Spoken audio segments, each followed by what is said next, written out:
Welcome back to Crime Chats. Tiny room, microphone, endless crimes. Yeah.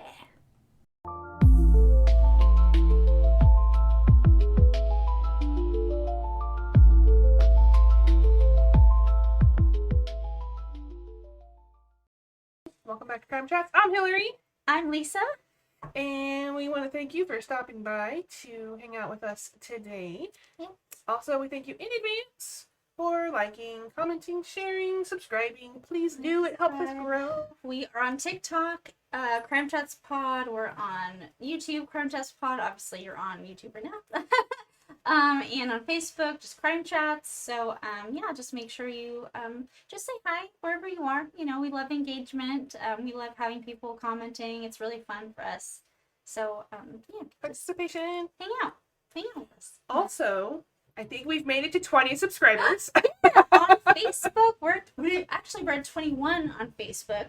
21 followers. Which for my ADHD brain, I'm like, man, I wish that it was still 20, because I want to post like a welcome crime chatters, and so I made a graphic and I put 20, and it was like a round number, and it was beautiful.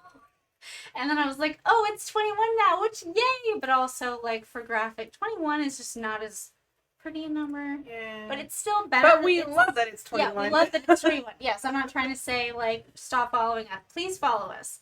But yeah, so I will post that to our Facebook page, and we are at 19 on both TikTok and YouTube. So that's fun. So we'll also be doing something on those platforms when we get to 20 on those. Also, subscribing on YouTube and TikTok and any of the socials, most of the socials, is free for you. It's free, yes. So why aren't you doing it? Yeah, it's so easy to just hit the subscribe. Hit the little bell, and then you'll know whenever we go live. Yeah. And you won't ever miss out. Yep. So now that that's over, today, part 2 of our Ted Bundy deep dive this month of June 2026. Oh, Theodore.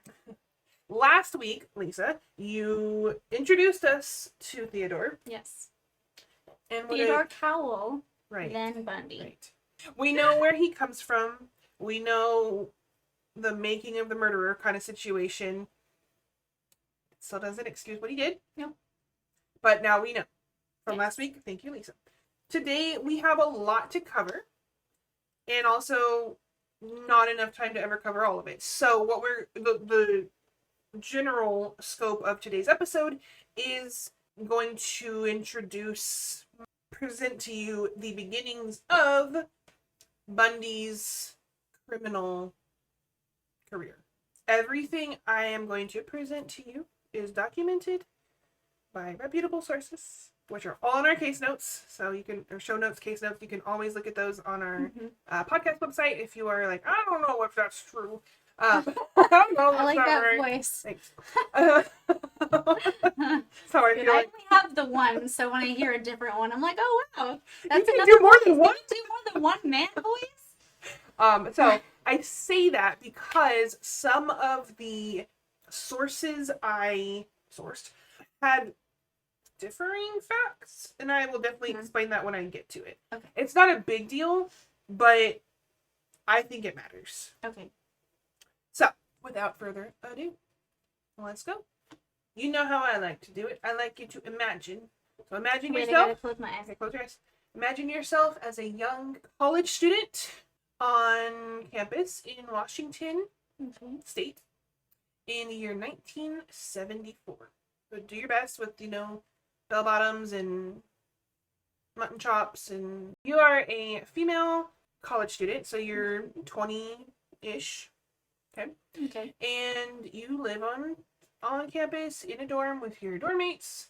Maybe they're your friends too, who knows? Maybe you become friends because of your dorm mates. But you decide, you know what? I need to go to the library and study. It's nighttime, but whatever. We're college kids. We don't need to sleep, right? We can go back to that time. Or, you know what? No, I don't need to study. I need to do some laundry. I'm going to go start some laundry down the hall. Or whatever. I'm going to go take a walk. Mm-hmm. You just decide to do something alone. Okay. And you go. And your roommates never see you again. And then it happens to another woman across campus or in another campus. And then again and again and again. At first, nobody is seeing connections between these disappearances. There's no body. There's no crime scene. There's nothing to really tie them together. But investigators are going to soon start to be like, something doesn't feel right. They're all women on college campuses. At night. At night. But no, that can't be connected. That's poppycock. 1974. Women don't go missing. So, we begin today with Linda Ann Healy. Was that who I am? Who I was? You were just you could have been Linda. You could have been her. She was 21 years old in 1974. So this is kind of where those differing reports kind of come in, because when I start talking about the victims and when they have been reported, when their death has been reported, like their death reporting date, I don't know, death date. Yeah. It's off by 1 day on differing reports. Like sometimes, for example, for Linda Ann Healy, January 31st, 1974. On other reports, it's February 1st. So like within a 24-hour period, it's just, I'm thinking that's just because whoever is taking the report, I don't know. Yeah. And it's 1974. I don't know. But maybe they log it the day they report. I don't know. So it's either January 31st or February 1st that Linda Ann Healy happens. Her case, right? That reminds me of for the Bamber case. It was like August 7th or 8th, depending on like, you know, after midnight, whatever kind of stuff. So like it was frustrating for me because the same thing as different sources at different dates. But yeah, if it's just 1 day, like I mean, that happens in almost every one of these instances with these women. And my thinking is because they're all, well, almost all of them are nighttime occurrences. I'm just thinking, is it when you report it, or I don't know. Yeah. For sake of moving forward, just keep that in mind. It's either January 31st or February 1st that Linda Ann Healy has her story. So Linda Ann Healy was a super bright, bubbly, happy-go-lucky woman. She was a dedicated student, and she had a part-time job at a ski resort as their daily not news, but like weather forecaster, kind of to broadcast out on the radio for people wanting to go skiing. Like, hey, cool. This is today's forecast, you know. So that was kind of her thing. Cool. And she enjoyed it. She liked it a lot. And there are some reports that say she really wanted to go into radio media, like do that as a career. And other sources say she really wanted to go into helping children with special needs. So either way, she seems like a really cool person, right? In her dorm, there was her and 4 other women. Okay. So she had 4 roommates, and their names are Joanne Testa, Ginger Heath, Karen Scavine, and Monica Sutherland. Now, that's a lot of people in a dorm or an apartment. I guess at this point she was off campus because she was upperclassmen. There's a lot of people in one shared space. They each had their own bedrooms, but the confusing part of this and kind of the frustrating part, I think, for investigators as well at the time of Linda's disappearance was like, why didn't you do anything? You know, there's 4 other people in this house, you know? Yeah. So what happened was she had, you know, a pretty normal night for a young woman. She was popular is a weird word, but she was sociable, right? She had a boyfriend. She was calling him at like 10:30 or something, kind of later at night. She was, obviously she had to get up early for her radio broadcasting job. So her alarm would go off at, I think what I remember was 5:30 a.m. Oh, wow. Whereas the most of the other girls or women in the house or apartment didn't really get up until maybe like 6 or 6:30. So they knew she was the early riser. That was normal for her.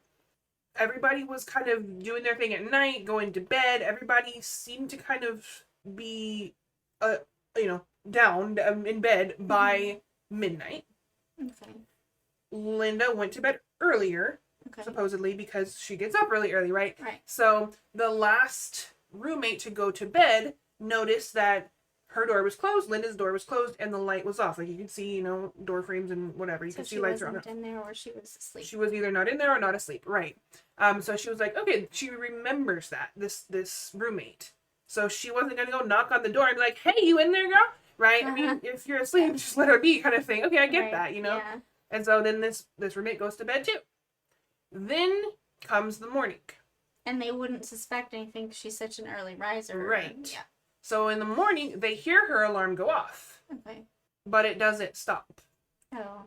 So that's kind of red flag number 1, like something's not quite right. Yeah. And this, at this point, is February 1st, right? So then the roommates do their own thing and kind of get up, and they notice her alarm is still going off. She's not turned the alarm off. And they knock on the door, no answer. They open the door, and it is a bloodbath. Oh no. In her room? Yeah. So. Sorry, you were talking about, like, she could do laundry, she could do whatever. Right. And so I just assumed that it would have happened. No. So, interesting things about Linda Ann Healy's room were that her bed was made, a pillowcase was missing off of her pillow, Okay. but the mattress was soaked with blood.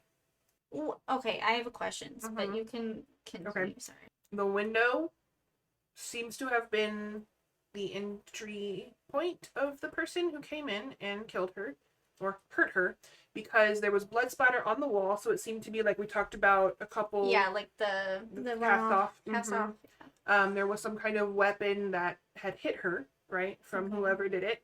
And then this person, fireman, carries her out of the house, out of the front door. So if your roommate is being butchered in the same house that you are currently in, right? You didn't hear anything? You didn't hear anything? All 4 women said they did not hear a thing. What? Yeah. For a mattress to be soaked in blood, like that's not like, oh, chloroform, haha. Like it. What? What do you mean? It had to be noisy. Yeah, it had to be noisy. She was probably struggling, fighting for her life, probably wondering where the fuck her roommates were. Yep. So that happened. Were they all like drunk and passed out or something? No. Like what? Man, I mean, Lily sleeps like a rock too, but like, hopefully, I'm hoping that if I was ever being butchered, Lily would be like, hey, not a child, but yeah, hopefully not. I mean, when right. Maybe. Yeah. So that's Linda Ann Healy and her disappearance. That's weird that they didn't hear anything. And later, Linda Ann Healy's remains are found on Taylor Mountain, which is a favored dumping spot of Mr. Bundy, where it is evident, if you look at crime scene photos, that her skull was literally cracked. Oh my gosh. So she had been bludgeoned, which is probably what silenced her. Yeah. But like, And you would hear that. Head wounds bleed a lot, though, like too. hitting a skull to crack it, like that It's makes loud. noise on its own. Yeah. So like, even without her screaming, like it's gonna be loud what's happening to her. Like what do you mean you didn't hear anything? That's very bizarre. One of the things that's kind of like, really? Yeah, that's very bizarre. And not to blame the roommates at all. Yeah. But really? We don't want to blame them, but I just don't. It's hard to believe. Like, do you have earplugs in? I mean, you heard her alarm go off. Her alarm could not have been louder than that. You would think. So, like, or was he just that quick? Who knows? And he's not obviously ever going to explain his faults, ever. I mean, the pillowcase is missing. So, right. Could he have, like, wrapped whatever he hit her with the pillowcase? I don't know if that would have muffled any noise. But then how would he have done that before hitting her? Without her knowing, right? Yeah, that's true. Okay. There's also some kind of made the bed like on top. I mean, I guess to hide it. But... Yeah, I was gonna say that's part of the other weird parts of Linda's room. The part of her room that was weird, were that some of her nightgown Like, some of the nightgown was missing. Like, he cut it. Oh.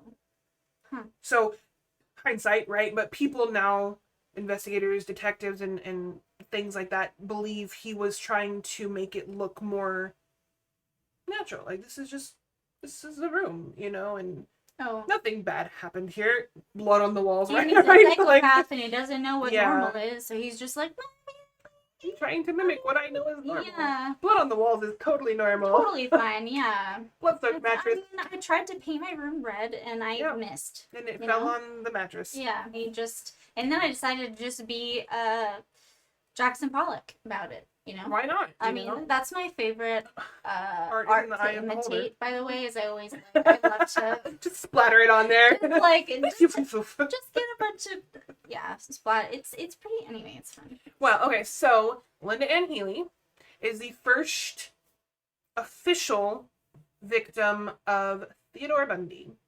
Even though there are, rumored is such a weird word, but Suspected would be a good word, I think. Everybody knows he did it, but he won't fess up to it, kind of things, like that. For example, the little girl last week I mentioned, Anne Marie Burr, who was 8 years old when Bundy was 14. There is a woman who was neighbors, is Anne's sister, I believe, either sister or mother, wrote a book about him and his behaviors with herself and her sister or daughter, whichever, Anne Marie, and how he would act. Like, he would try to lure them over, and she's like, no, I'm not going. Yes, you are. And he would, like, pull. Oh, no. Yeah, and things like that. And then the brother would come out. So I guess they were sisters. The brother would come out and be like, you leave my sister alone. And then he'd be like, just kidding, And then that there was suspicious behavior from him, or from a teenage boy, was him, at the construction site right around their neighborhood that was being built. He was, like, kicking dirt over something, and the neighbors begged police to question him and things like that at the time, and to look at the construction site. But by the time the police had gotten there, foundation had already been poured, and they weren't going to rip it up. So a heavy suspicion is that Anne Marie Burr is in that foundation and that Bundy did it, but he never fessed up to it. Is the foundation still there?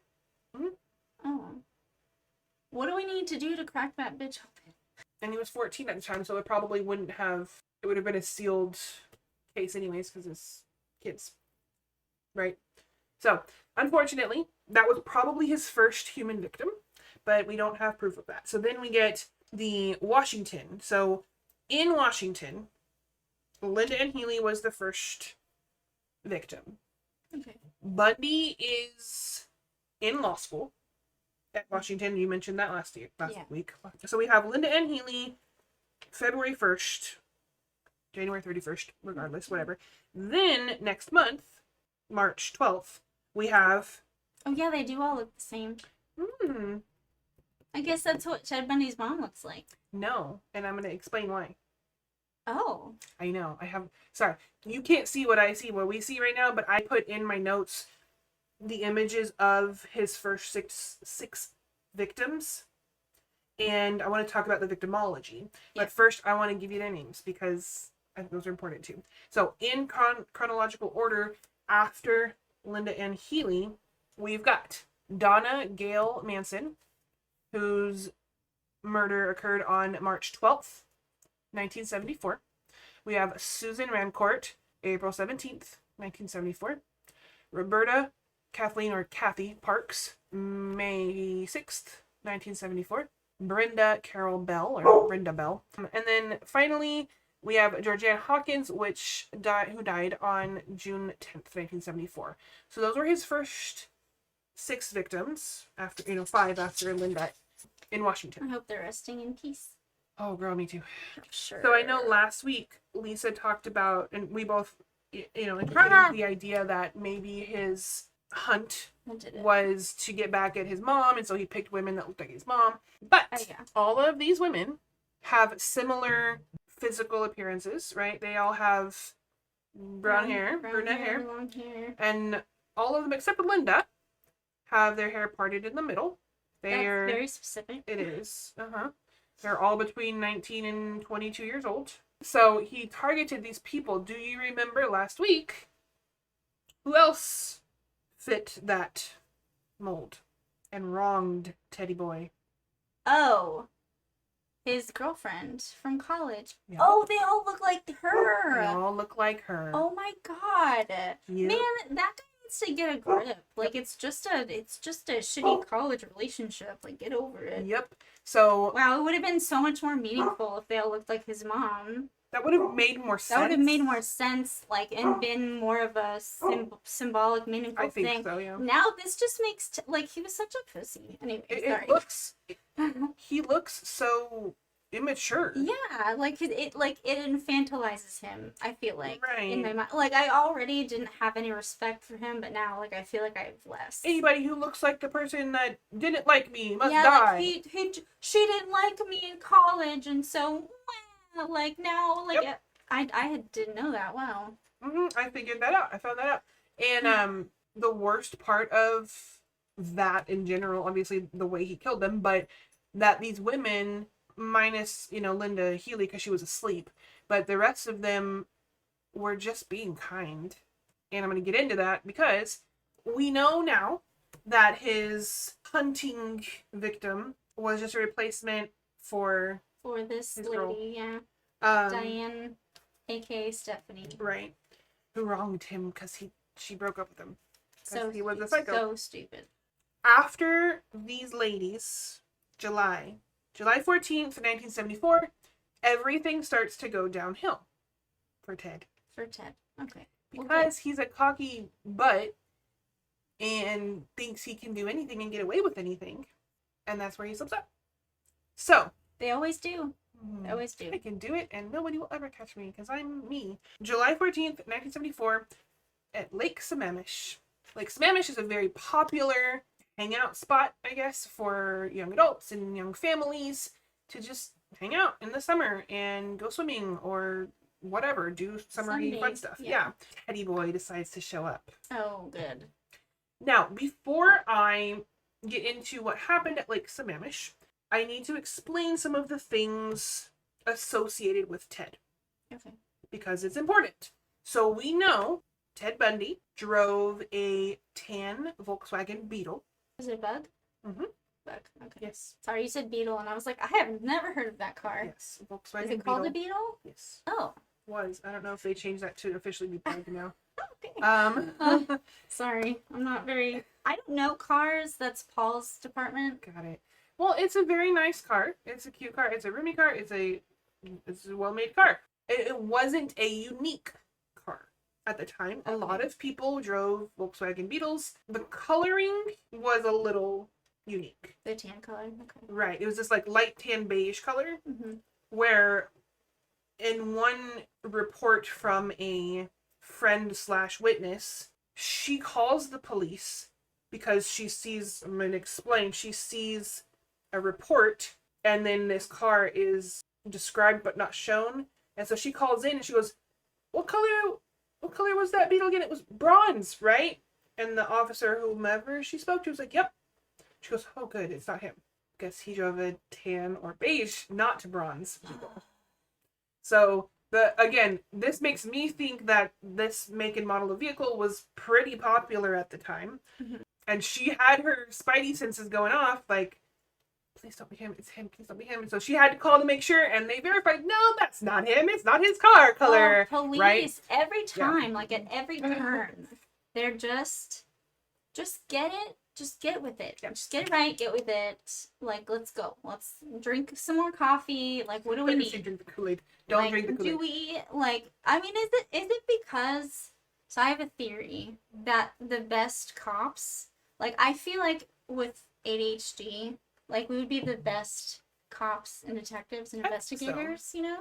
Or, like, we would be the best, like, 911 operators, because, like, we would be listening to people, but we could hear, like, things that go on in the background and stuff. Yeah. So, is it just that we keep hiring neurotypical people to be cops? Like, we just need to get, like, a whole bunch of ADHDers in there. Yeah.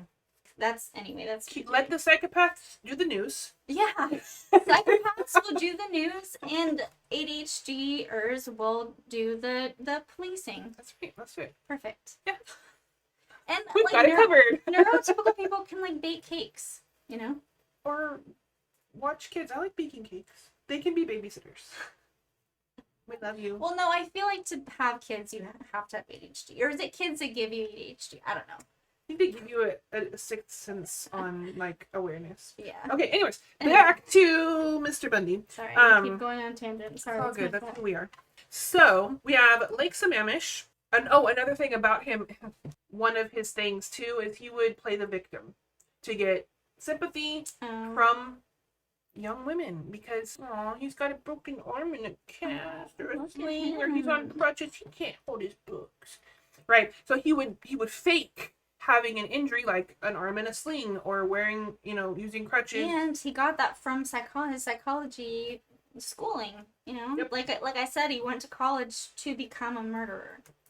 Like he took the classes that would help him. You should probably have better fielding or vetting for college.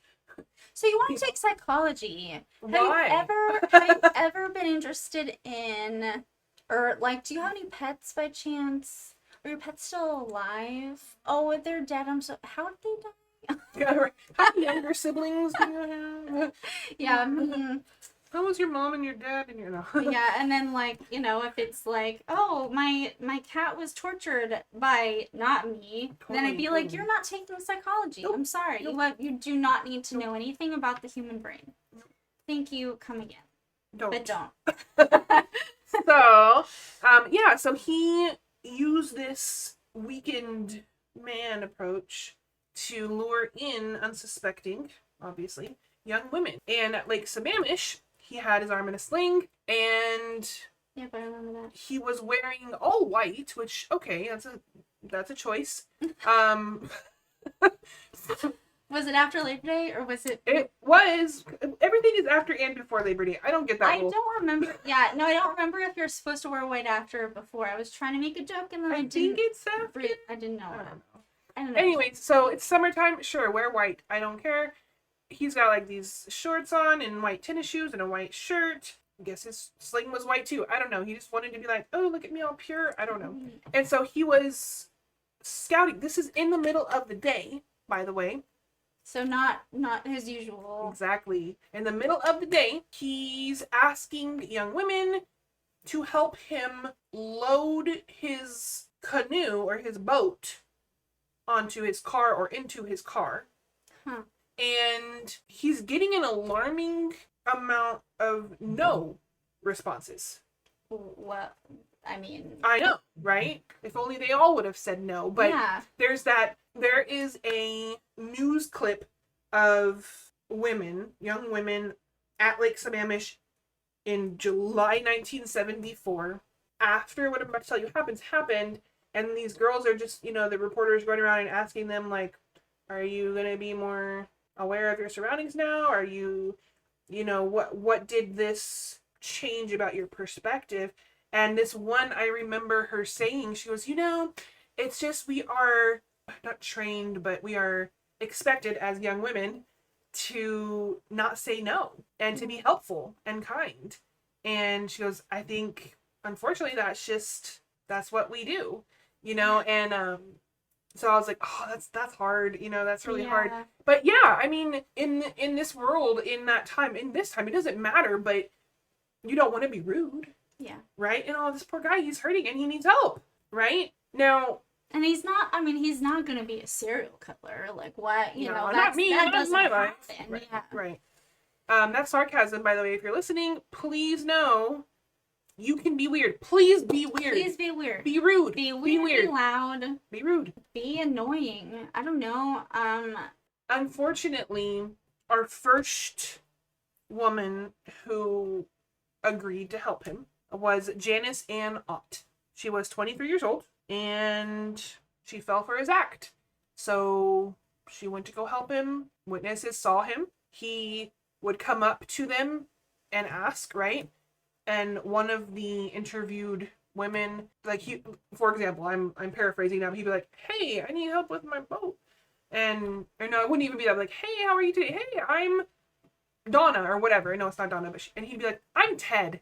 I need help with my boat. This was also the first time he was introducing himself with his real name. With his real name. What an idiot. But yeah, you get too cocky and you're like, I can give them my name because they're not going to catch me. Right. Oh, so, Theodore. We've got him in public, in daylight, in a, like, hugely populated location.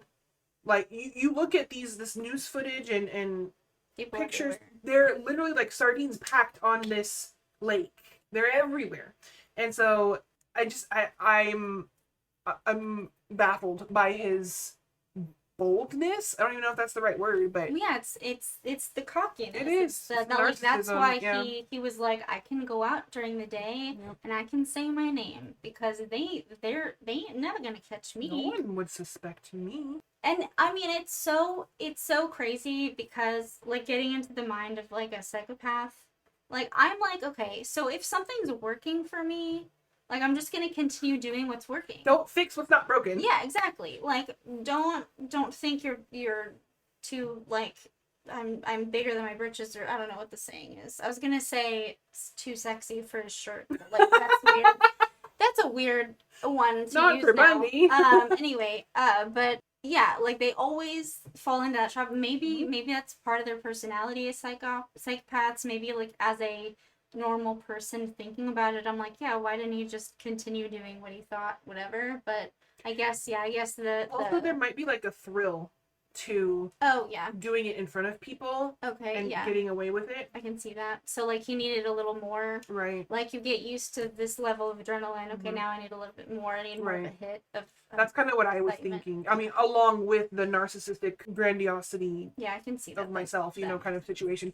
So we've got Janice and Ott was the first one to agree to help him. Literally everybody else said no.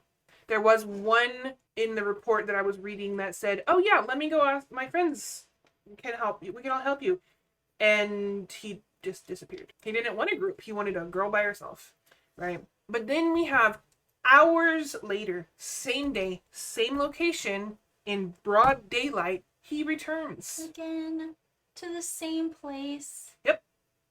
Janice and Ott is no longer, but he's back. And he's not asking for help anymore. He's looking for individual people, young women, and he finds one. He finds Denise Marie Naslund, who is 19 years old. She was there with her friends, and all she needed to do was go to the bathroom. So on her way to the bathroom, he gets her. Wait, she didn't take all of her friends with her to go pee? I know, weird, right? That's a girl. We all go together. Yeah. And this is why. But no, so he gets her at the bathroom, and she never returns to her friends. And both of these girls were found, their remains were found together on Taylor Mountain, his favorite dumping site. And their remains showed evidence of sexual assault and being bludgeoned in the skull. Again, their skulls were, like, you can see giant chunks of the bone missing. Like, he hit him that hard with his crowbar, because crowbar was his favorite method of... Oh my god. Wackadoodle. I was gonna say before, there's another girl name. I won't use Taylor, because I'm just gonna think of... Right. Taylor Mountain. You don't know how many people you hate until you're trying to name a child. Yeah. So, yeah, and you also, like, don't know how many people your husband dated before you're trying to name a child. Like, I kept, like, suggesting names, and Paul was like, I did a girl name that once. And I'm like, could you stop having dated people? Like, can you erase your history, please? Just stop having dated people in the past. Anyway, sorry. But yeah, Taylor is another one that I won't. Taylor Mountain. A lot of murder victims' remains were there. Those are the two victims from Lake Sammamish. Interestingly, when the police started thinking, they were like, both of these women, went missing from Lake Sammamish. Let's go talk to people who were there. And all of the witnesses were like, yeah, this guy named Ted. He had a sling and he was driving this tan Beetle. Idiot. Oh, one cop is like, oh my god, was it bronze though? No, idiot, it was tan. There's even a picture of like this, huge packed parking lot, and his is there. And it's this light tan color. It's not bronze. Bronze is like a burnt yellow in my mind, right? Burnt yellow orange. It's tan. It's beige. It's like the color of me. And it's so stupid because, like, it seems like such an insignificant detail, but it's such an important It's a detail. huge detail. It's so important. Yep. So, witnesses were like, yeah, this guy, he told us his name was Ted. Can you give us a sketch? Sure. So now, Teddy boy, they know what you're driving. They know your what name. you look like. They know your name. And guess what? The police put that sketch blasted all over Good. the news source. Everywhere. News, print news, video news, all of it. This is where it gets real frustrating because people recognized the freaking sketch as Theodore Bundy. Yeah. And we're like, nah, What? that can't be him. Oh, God. Except his girlfriend at the time. Elizabeth Kendall. So Liz Kendall, or Elizabeth Kendall, was like, that's Mhm. Ted. That's my Ted. She calls the police Good. and was like, that's my boyfriend. She's such a badass. And the police don't believe her. What? They're like, Cops. Ted Bundy? What No, is wrong? he's a law student. He can't be a murderer. I can't with cops. Like, I can't. I just can't. So, at the time, you know, when I mean, still sometimes today, women don't have a loud voice. But Well, I mean, I get it, but, like, if you're telling the police, hey, someone I know looks exactly like this sketch, ding, at ding, least ding, look ding, into ding. it, or go look for yourself. So, Sorry, I get pretty fired up about cop just because, like, I'm like, dude. well, he was a good guy though. So the Yeah, police he was a just didn't law believe it. student. He Yeah. just, like, he was so smart. He was kind. He taught Molly Kendall how to ride a bike, you know. He's such a good nice guy. Such a good guy. This is the composite sketch that witnesses from Lake Sammamish were able to give to the police. And this is what everybody was shown. And they're like, oh, some friends even recognized him. Coworkers recognized him. But girlfriend, Liz Kendall, was like, yo, that's him. That's my boy. And they're like, no, it's not. Notice his hair. Yes. Notice he's got kind of shaggy. It kind of makes him look like he has a fro.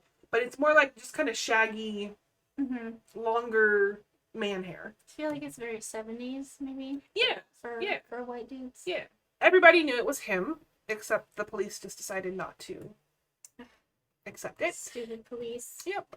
Stupid police. Everywhere, not just in the UK. Definitely in the UK, but, like, also here. Yeah. Yeah. There's no redeeming. Like, if you're a police officer in the UK, I'm sorry, but there's no redemption for you at all. Get it together. Just get it together. It's just getting worse too. Anyway, Mhm. that's neither here nor there. So, Bundy is like, uh-oh, I messed up. So he decides to just leave Washington. And he goes to Utah, so far away. He's gonna move. Just a couple hundred miles, Yeah. not that far. Yeah. He enrolls in another college to continue his law degree and continue hunting. So, Melissa Smith, 17 years old. 17? That's even younger. 17 years old. Melissa Smith, hold the front door because I didn't do it. because before we even get to Utah, we've got Susan Rancourt. Okay, I already I brushed over Susan Rancourt and Brenda Ball. I'm not going to spend so much time. I would love to spend time on all the victims, but right now today is about his hunt. So I'm sorry. We talked about them and we remembered them. So yes, we have Melissa Smith, 17 years old.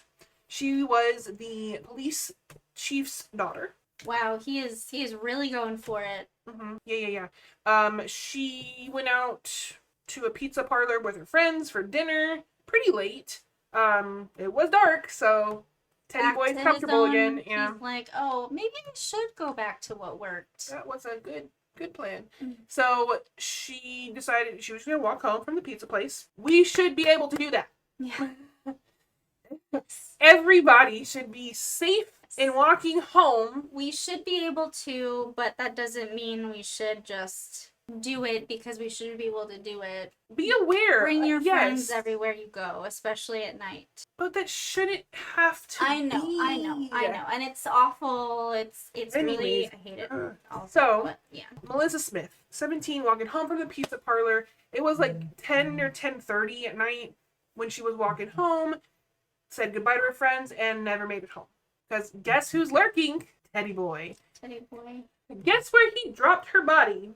Taylor Mountain. Taylor Mountain. Now, this one's a little bit different because the ME who did the autopsy on Melissa found that there was evidence that she had been strangled with a nylon pantyhose, like using the pantyhose as a rope kind of situation, and sexually assaulted and sodomized. So, oh my god, all the way around, and bludgeoned. I mean, but with Melissa Smith, it was also pretty evident that he didn't just kill her right away, that he kept her for a couple of days. Oh no. And tortured her. Which again is a huge shift from his normal MO. Yeah, definitely. He's definitely what's that called? Where you're doing more. Oh yes. He is not growing, but he is evolving. Yes, evolving. Evolving. But so were his other victims not sexually assaulted? Not obviously. If they were. If they weren't, it wasn't obvious. Okay, so now he's raping, sodomizing, and torturing. And strangling. And strangling. Okay. Right. Wow, he just he moved to Washington and he was like, I'm a new man. Changed everything I did. I'm just gonna do more. Yeah, I don't Except know. nighttime. Nighttime was good. We're gonna keep it nighttime. Like this is morbid and weird, but like I feel like if I were to become a serial killer, I would probably just want to like do each murder differently anyway, so that they couldn't like pin it on like, oh, these are all the same. These must be the same person. But see, that's where logic and serial killers don't really go together. Yeah. Because typically, if you're a murderer or a serial murderer, what you do is what gets you off. So you're not going to change it. Right, yeah. So if that close contact of choking or strangling or whatever is like that high you need, that's what you're going to keep doing. Yeah, right? But this ties into also like he needed more of a fix. Right, now. right. He's It wasn't getting enough. to- It wasn't yeah. enough. But okay, so that's Melissa Smith. It was really close in time. Let me see, get my timeline here. Right. So Melissa Smith was October 18th. Happy birthday, sister. It's my Is it sister's also birthday. up here? So Melissa Smith was 10/18/74. And then the next victim, Laura Ann Amy, was 10/31. So it's in the same month Oh wow. now. So Now he's getting quicker. right, too. right. So A lot's changing for Ted. Damn. and younger. And younger. So Melissa Smith was 17. Laura Amy is 17. Now this is 10/31, which is Halloween. It's dark. She's out with her friends, but she's bored. So she goes off on her own. Sorry, I don't know why I rolled my eyes. She's a teenager, unfortunately. I don't ever want to shame victims, but teenagers, get it together. Don't leave your friends. Don't let your friend walk away from the group. Yeah. Go with her if she wants. Anyways. No, like both my girls are like, they're gonna know. Like, don't ever. Be smart. Be safe. Yeah. You don't know. That's the thing that as a kid, teenager myself, thinking back to that, when parents would always be like, I'm thinking of driving specifically, like, oh, don't be careful, be careful. I know what to do. It's not you I'm worried about. You may know what to do, but everybody else on the road is their own human being. Yep. And can do whatever they want to do, and you don't know what they're going to do. Yep. And same thing applies. we were talking before about how the human brain, like our brains are too, like we don't deserve how complicated our brains are. There are very deplorable humans that do deplorable things, and that's just like who they are and how they are, and it doesn't matter if you tell them it's wrong or they know it's wrong. They're just gonna do that. There's always gonna be humans like that. So no matter, like before we were talking about like women should be able to walk home at night, yes, but there's always going to be those individuals in the life that are it's just a fact of nature. Like it's always going to be that way. And that's So it's better to be safe. Well, and to be aware of your surroundings, wherever you are. I do understand though too, this is a different time. True. So maybe True. maybe if things were people were more comfortable and felt safer doing Or more stuff like trusting. that. Yeah. So we have really quickly to go over Laura Amy. She was on, it's Halloween night. She's bored. She goes off on her own. And she was last seen riding in a tan VW Beetle. There it is again, the bronze. Not bronze. Not I'm bronze. just Not kidding. bronze. Yeah, so she was actually seen riding in his car. Ted Bundy confirmed killing her. So all that nonsense about him not hurting kids, liar. But he never said where he put her body. So her remains have never been found, unfortunately. But it is suspected that she was treated very similarly to Melissa Smith in that he kept her for a couple of days and did bad things to her over those days. And that new MO now, that strangling, sodomizing, raping, beating, all of that together was like his new thing. So it's suspected that he also did that to her. The similarities of these cases in Utah now are being seen Finally. by the police. And they're Finally. like, Good morning, police. Welcome to the show. So he gets a little nervous. And I think this is where he really, really slips up. Because now he has a survivor. And her name is Carol Durange. Oh. Carol's story is incredible. By the way, she is one tough cookie. Oh my gosh, she is still alive today. She's written books. She's done interviews. But what's her story? So, if you're younger than 15, maybe even 20 at this point, I don't know. When we were kids, we used to hang out at these really big places called malls. And it was fun for teenagers to just go hang out at the mall. So, Carol Durange was at the mall with her friends when approached by a man identifying himself as an officer, police officer. And he asked That's her... different too. That's It is. Now he's into role play, which is fun for some, but not for me. Not with Teddy. He says, hey, I'm a police officer. Do you drive a Camaro? And she's like, yeah. And he's like, somebody just tried to break into your car. You need to come with me right now. Oh, yeah, and she's like, oh my gosh. And so she goes with him because who wouldn't trust a police officer? Yeah. Anyway, so he takes her to his car, which she's thinking, you're an officer and you drive a Volkswagen Beetle? It's a little weird. Also, this isn't my car. Right, but no. She needed to go to the police station to go write a report. Oh, okay.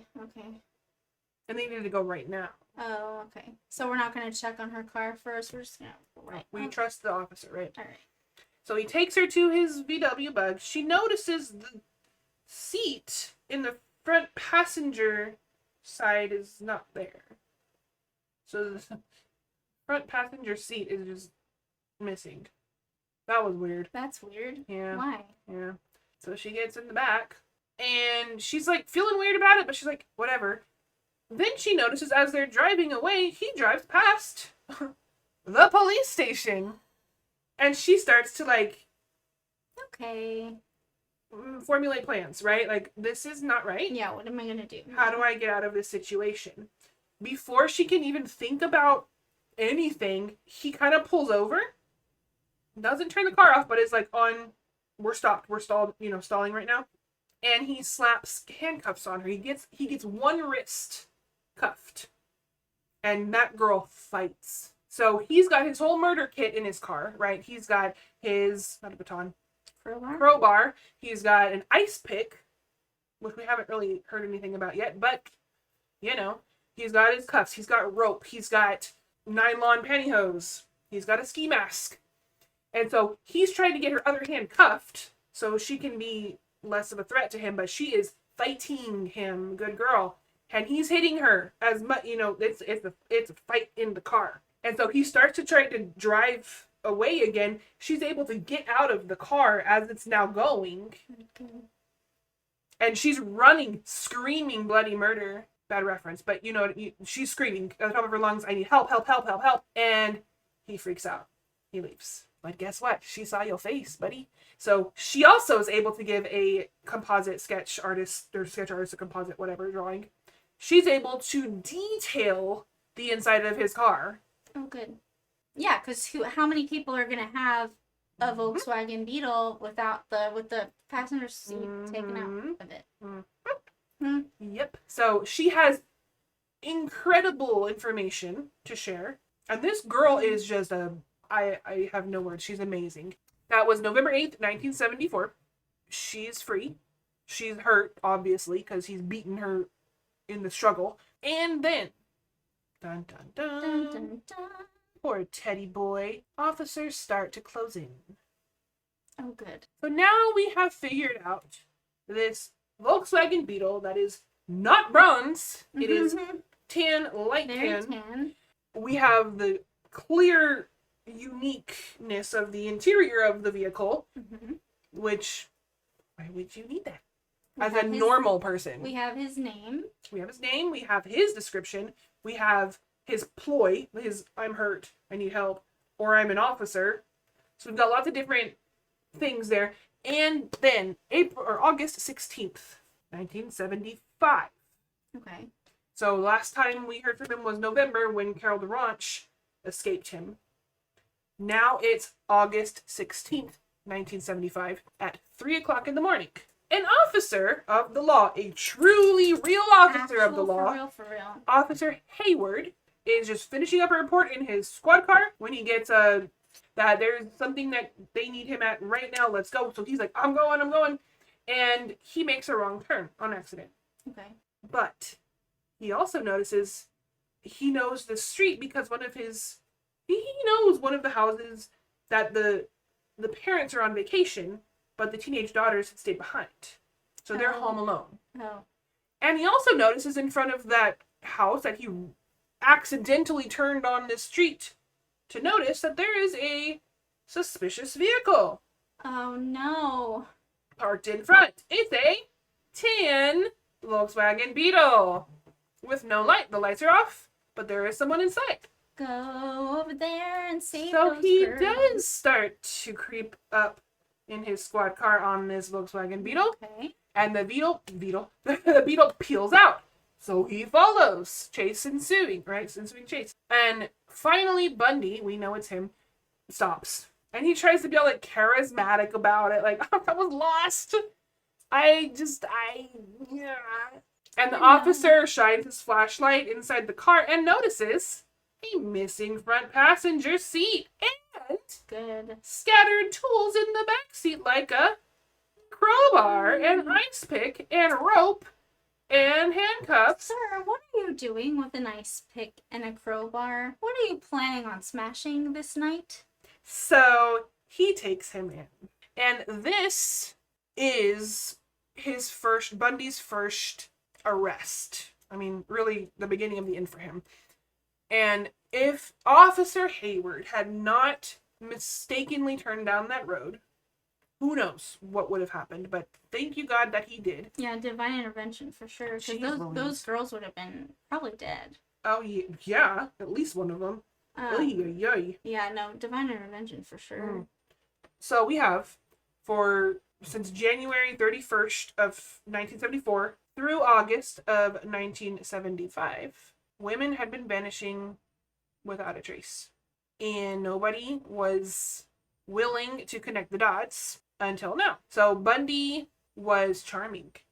We talked about that last week. He was this chameleon, and he Wore a bunch of masks. right, and he was good at that.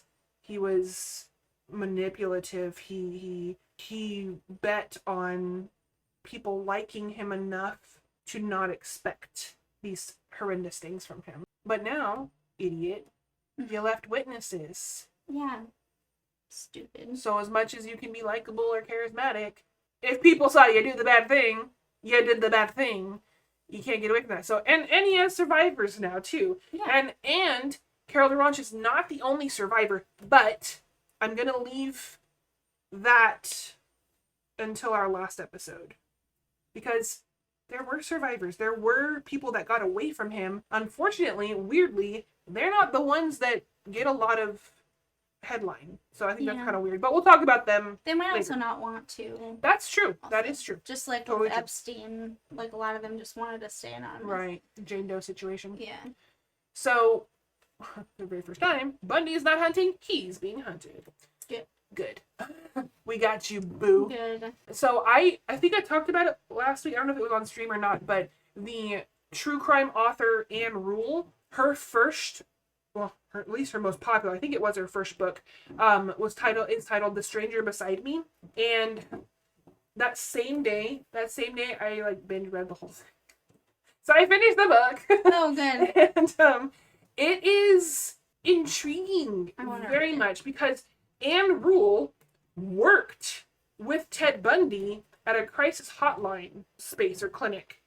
She worked right beside him. What a They were friends. Dude. Like, why?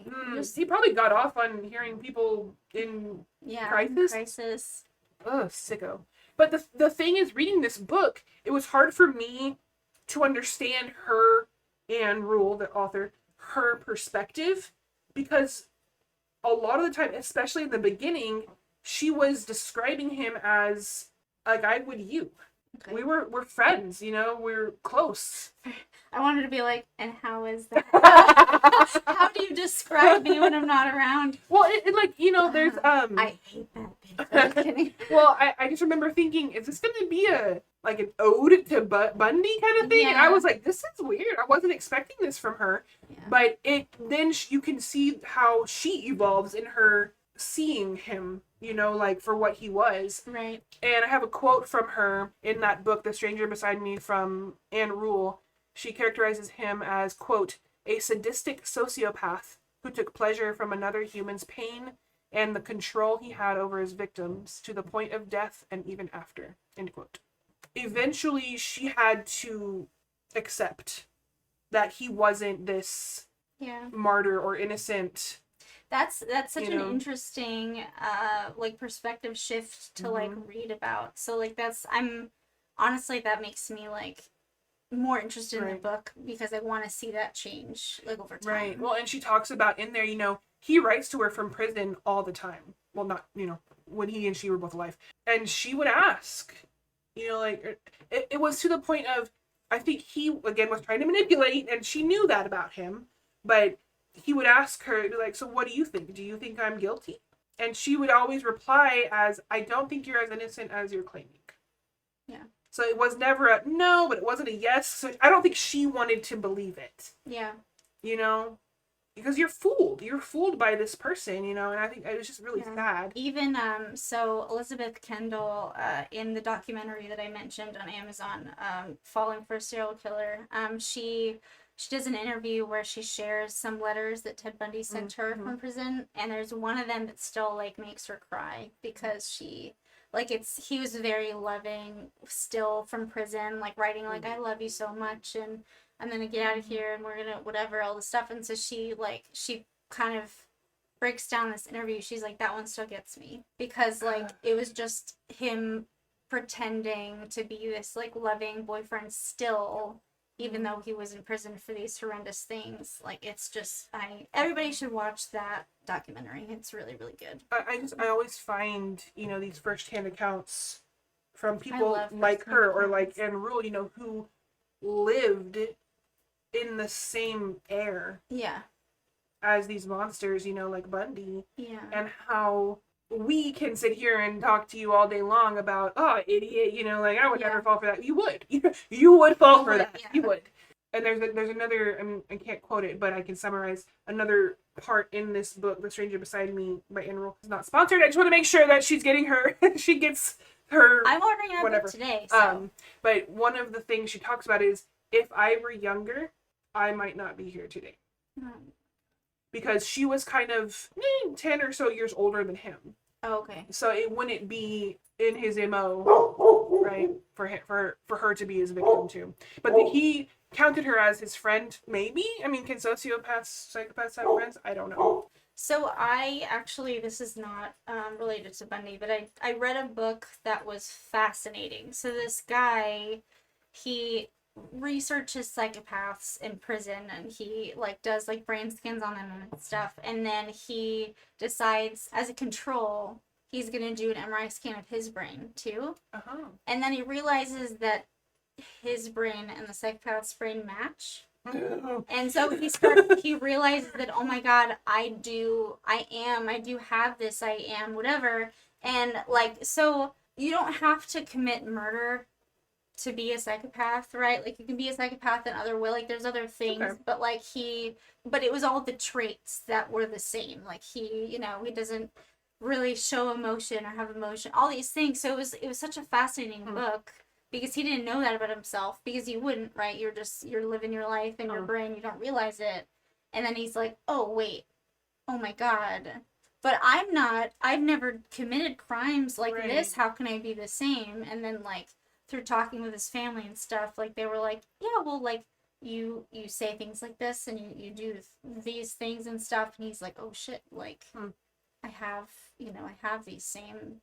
It's a fascinating book. It's really interesting. Well, I think that's also got to be hard to accept those things about yourself, because there's only ever taboo, or like psychopathy is you only evil, hear about murderers, that kind of thing. A murderer, psychopath, But, or it's said in jest as, oh, he's psycho, that kind of thing.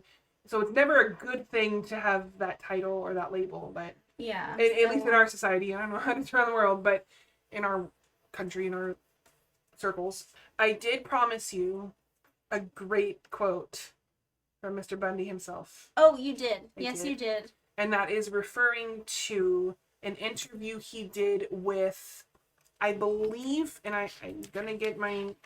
Well, it did have to do with Anne Marie, the 8-year-old suspected victim, first victim of his. But I think it was... I don't know, it was a reporter that is like devoted her whole life to uncovering the truth about Anne Marie's disappearance. Okay. And he's quoted in her stories, in her research, as saying, quote, this has stuck with me and I just learned it, but, quote, the first one is special. You don't talk about that one, end quote. So, I think that kind of says, yeah, I did that one too. Yeah, if you're asking about a specific person and he says the first one especially, you don't talk about that one, that's basically a confession. I think so. Yeah. But that kind of... So, we have his first victim. He's so creepy, and like, I'm so afraid of him, and I think that's why I'm just so... Intrigued and interested, and I want to know everything, because I don't want the wool pulled over my eyes. And it's obviously so, I want to say easy, but you can't live your life trusting nobody. Yeah. Expecting everybody to fool you and lie to you and manipulate you. Yeah, you wouldn't be able to make it through your day if you believed everything. Right. If you didn't believe anything that anyone said or did. Well, and even people are going to lie to you. That's life. People lie all the time. Mm-hmm. They're not Ted Bundy. Yeah. I mean, I think something... I don't know, it's so hard to teach, thinking about children, children in our lives. It's hard to teach that line of don't believe everything you hear, or don't talk to strangers, or, that any of that kind of advice that adults give kids, Mm-hmm. You have to live it to feel it and to understand it, I think. And unfortunately, a lot of the times, those lessons hurt. Yeah. In one way or another. You're going to get lied to by your best friend, or your parents are not who you thought they were and you found out on accident, whatever, and now your world is crushed. It's going to hurt, but I think those are more substantial. I don't know if that's the right word, but they hit more because now you understand, oh, I still love my mom and dad, thinking of that kind of thing, or my best friend. It's okay. It's not okay, but they're human. They messed up. They lied, they cheat, whatever they did, right? I don't know. I don't know if I'm making sense, but if you don't know people, like, let's say Ted Bundy was alive today, and he was today's version of attractive. Okay. I think individuals who haven't had experiences of, what's the word, like rejection, I guess, maybe? Oh, yeah. By a prospective date, right? I'm just thinking of that kind of thing. you're fooled a lot easier, I think, because you haven't had the other side of that, Right, yeah. you know? Especially, I mean, as much as, like, it pains me to say, like, women tend to trust attractive Yep. dudes more than, like, I mean, an ugly guy and an attractive guy, they're doing the same creepy behavior, it's not going to be seen as creepy By the attractive by, guy. yeah, Yeah. if it's the attractive guy. And, like, that's just, I'm not trying to say, like, women are stupid. Like, it's just human nature. It's just how we are. Right. It's how we're made. Like, it's biology. Like, that's just, you're Mhm. gonna overlook things that you probably shouldn't overlook because Charm is appearance deceitful. and charm Yeah. is Mhm. deceitful, and it's just, you just fall into that trap, and that's just a thing that happens. We love to think that we would know, but we wouldn't. There's no way to be prepared every second of the day for every single thing that could happen. No. You know? And that's life. That is literally life, you figuring it out as you go. Mm-hmm. Hopefully and I speak to myself as much as I'm speaking to anybody else right here, but hopefully you are strong enough in your own conviction of your worth. I am worth more than a man or a woman's opinion of me. And that's the thing too, is that's hard. That's hard for women to. I mean, you could say that you believe that, but, like, at the core of you, right. I think that a lot of women struggle with that. And so, if one guy, yeah, just looking at you, one way, you're like, yeah. it feels good. It's an ego boost. Yeah, and I mean, even when I mean, I've been in this situation before. I'm not going to get into it, but you know that it's a bad situation, or you know that it's not good for Right. you, but, like, I'm getting so much attention from this hot guy, Right. and I want to continue that. Right. I want to continue doing whatever I have to do to make him continue paying attention to me. Right. And I think that's, Even if I know he's awful for me, there's something inside of me that's like, he thinks that I'm good enough for him. I'm gonna I can't let him go. I can't let him go, yeah. Whatever I have to do. And I think that also is a very, not to be degrading, but it's an immature way of thinking. And I think that happens with, like, teenagers and young adults a lot more.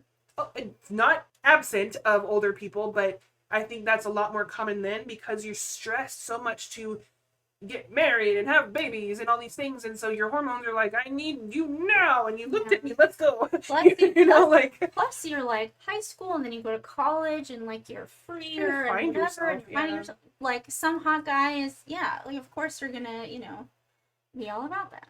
Right. And I think, bringing it back to Bundy, that was his specialty, and unfortunately he picked the perfect hunting ground.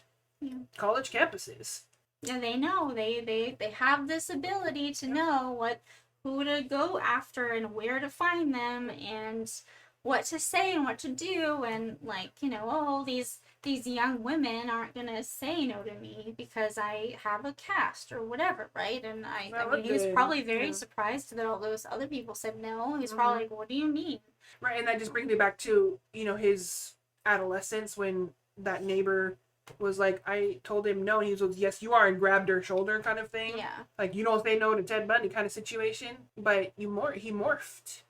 That was what he did to fit what needed to happen to get what he wanted. But he was such a little bitch too. Like, he was scared of the cop that came up to him and was asking questions. Like, he got scared and he ran. He didn't try to come up with an excuse or whatever. He was like, what? All he said was, I was lost. He was like, oh God. He went after these victims because he knew he could control them, but he would be scared of, like, any guy. Right. He saw himself as better, stronger, bigger, whatever as a woman, but when a man comes up, it's like, he'd be like, oh God, oh shit, Or, like, when that survivor escaped his car and she was screaming and stuff, he was like, oh shit, like, I can't, he balanced. I can't handle this, and he did, yeah. So we could talk for hours.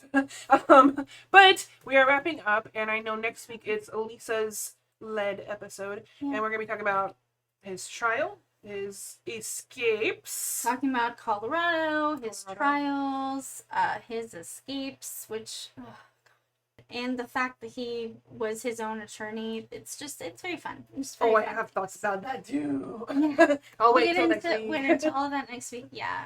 But it's gonna be a good one. Thank you again for your support in liking, sharing, subscribing, following, all the things. Yeah. We would love for you to join us live every Wednesday for the summer at 10:30 a.m. on YouTube. Yep. And That's CST. Yep. Central Time. We'd love that. And, you can support us for free, but you can also support us financially if that's something that you're interested in doing or have. I know that money is such an issue for everyone right now. No one can afford anything. So, I feel bad even mentioning that. I'm so bad at promoting myself and my stuff because I can't shake the, oh, it's so cringy. But, even more, I'm like, nobody wants to pay. I don't want to ask people to pay either. I'm struggling too. I don't want to buy stuff. But, right. yeah. But anyway, it's just, if you feel so inclined, we would really appreciate it. And we could get you your own mini episodes, Pacer stuff, and, And we have collaborated with a fellow podcaster. Yeah. And we have 2, maybe 3, I think, episodes. So that might be something you're interested in as a subscriber. You get exclusive access. Yeah. And if you guys want to check out his podcast, it's called Intern Talking Points. Every week is a different topic, and he just discusses with people and teaches stuff. He loves to research a bunch of things, and I'm really into that too. I love learning, and so it's not crime related, but it's just interesting stuff. The first episode we did was on Typhoid Mary. That was really interesting.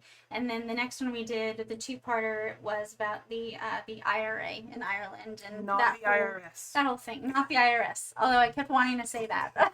Get it right. So but yeah, much more interesting IRA. the IRS. Yeah. Thanks for check that out, and thank you so much for joining us and for listening and for being here. So See you next week. see you next week. Bye. Bye.